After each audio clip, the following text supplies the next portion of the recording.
Kim ameliyat olmak istiyorsa dışarıya çıkmasın. Artık Siirt'imizde ameliyat oluyorlar. Hiç kimse korkmasın. Ellerinize, emeklerinize sağlık. Tebrik ediyorum. Çok sağ olun Sayın Bakanım. Siz buraya geldikten sonra hani sizin de orada talimatınızdan sonra biz de tam gaz o 3-4 gün içerisinde hazırlıkları tamamladık. Perşembe, Cuma 2 gün üst üste 3 damar bypass aldık. Hastalarımızı da zamanında taburcu ettik. Hemen postop 1'inde yoğun bakımdan servise çıktılar.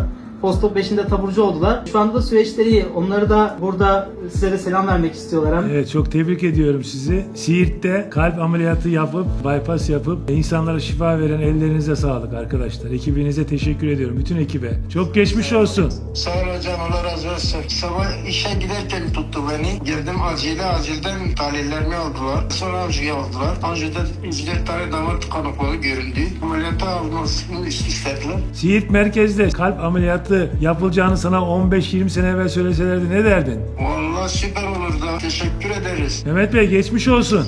Sağ ol, teşekkür ederim Sayın Bakanım, başkanımıza, doktorlarımıza, hepsinden memnunum.